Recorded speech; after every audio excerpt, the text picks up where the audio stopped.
Hi అండి, అందరికీ కార్తీక మాసం శుభాకాంక్షలు. అలాగే హర హర హర హర మహాదేవ శంభో శంకర. ఓం నమ శివాయ, ఓం నమ శివాయ, ఓం నమ శివాయ.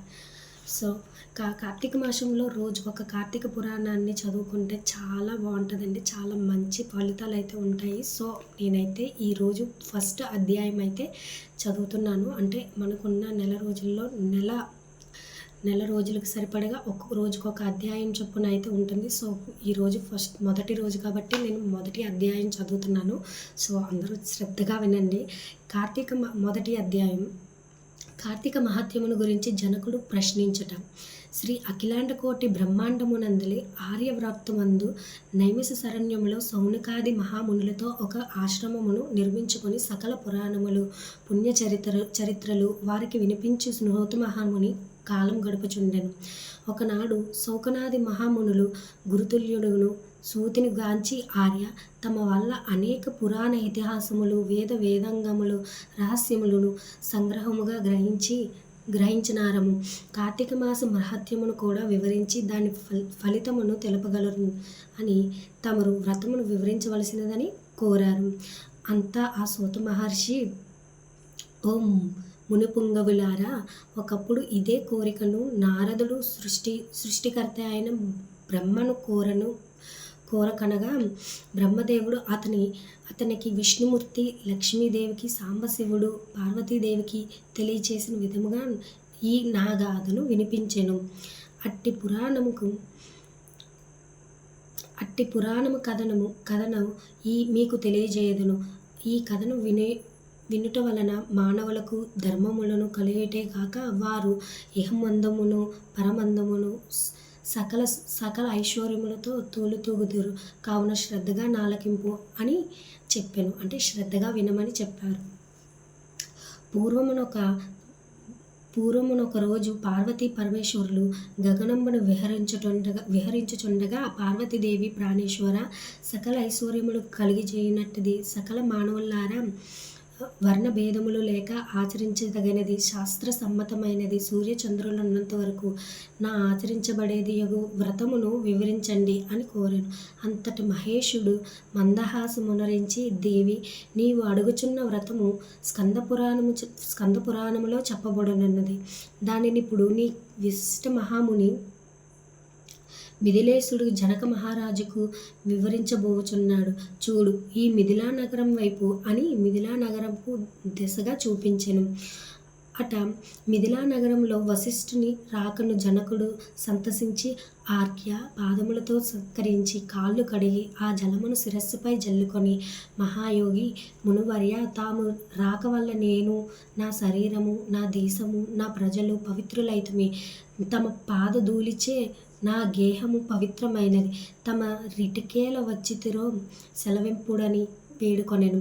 అందులకు వశిష్ఠుడు, జనక మహారాజా, నేనొక మహాయజ్ఞము చేతుల పట్టిని. దానికి కావలసిన అర్ధబలమును అంగబలమును నిన్నడిగి క్రతువు ప్రారంభించుతనని నిశ్చయించుటకు ఇక్కడికి వచ్చిని అని పలకగా, జనకుడు, మునిచంద్రమ, అటులనే ఇత్తును అంటే ఇస్తాను, స్వీకరింపుడు అని చిరకాలము నుండి నాకు ఒక సందేహం ఉంది. తమ తోటి దైవజ్ఞులను అడిగి సంశయమును తీర్చుకోదలిచితిని. నా ఈ అదృష్టము కొలది ఈ అవకాశము దొరికినది. గురురత్న, సంవత్సరంలో గల మాసంలో కార్తీక మాసమే ఏలనంత పవిత్రమైనది. ఆ కార్తీక మాసముకు ఎందుకు అంత గొప్పతనమేమి అని ఆ సంశయము నాకు చాలా కాలం నుండి ఉన్నది. కావున తాము కార్తీక మహాత్మ్యమును గురించి వివరించవలసినదని ప్రార్థించెను. వశిష్ఠ మహాముని చిరునవ్వు నవ్వి, రాజా, తప్పక నీ సంశయమును తీర్చగలను.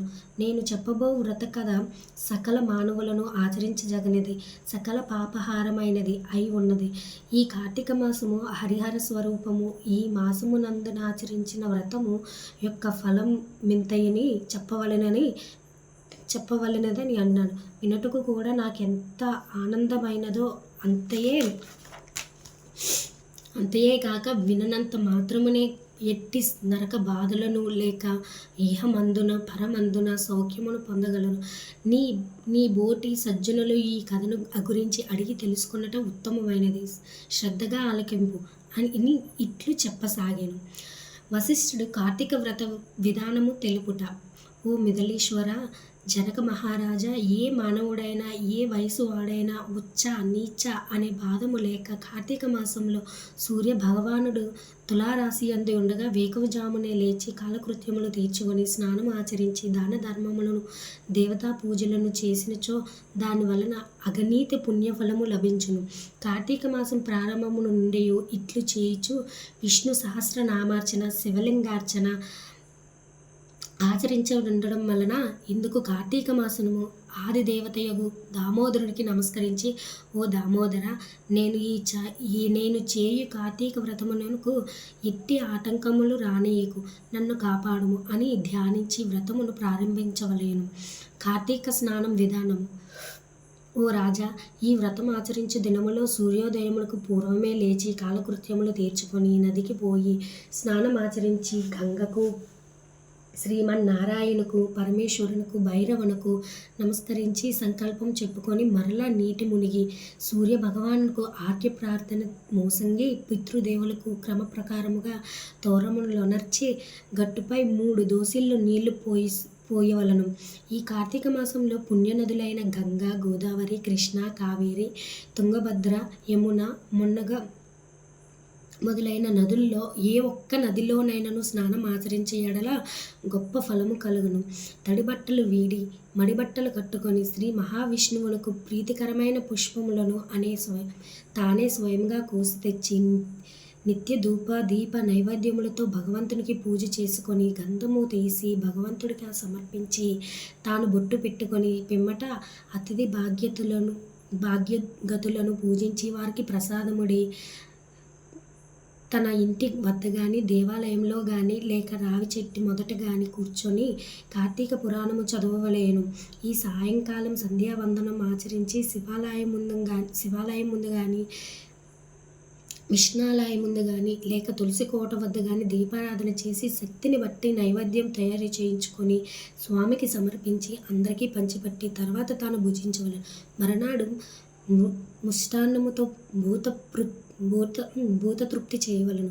ఈ విధముగా వ్రతము ఆచరించిన స్త్రీ పురుషులకు పూర్వముందున ప్రస్తుత జన్మమందున చేసిన పాపము పోయి మోక్షము కలుగుదురు. ఈ వ్రతము చేయుటకు అవకాశం లేని వారు వ్రతము చేసిన వారులను చూచి వారికి నమస్కరించినచో వారికి కూడా తత్సమాన ఫలము దక్కును. అర్థమైంది కదా, ఇదన్నమాట.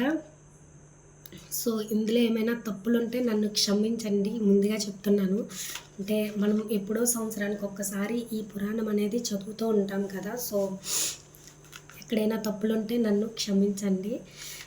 ఇంకా అర్థమైంది కదా నేను చెప్పింది, మీకు అర్థమైందని నేను అనుకుంటున్నా. మళ్ళీ నేను వివరించి చెప్పాలంటే చాలా టైం పడుతుంది, అందుకే అంత టైం తీసుకోకుండా ముందే చెప్పేస్తున్నాను అనమాట. మామూలుగా చదివి మీకు వినిపించాను. సో మీకు ఎలా అనిపించిందో కామెంట్ చేసి చెప్పండి. సో ఇంతటితో ప్రథమ అధ్యాయం, మొదటి అధ్యాయం అయితే పూర్తయిపోయిందనమాట. సో ఓం నమ శివాయ, హర హర హర మహాదేవ, శంభో శంకర, ఓం నమ శివాయ, ఓం నమ శివాయ, ఓం నమ శివాయ. ఇంకా నా ఛానల్ ఎవరైనా సరే సబ్స్క్రైబ్ చేసుకోకుండా ఉండంటే ప్లీజ్ సబ్స్క్రైబ్ చేసుకోండి. Thank you. రేపు 2వ అధ్యాయం కూడా రివీల్ చేస్తాను, ఓకేనా?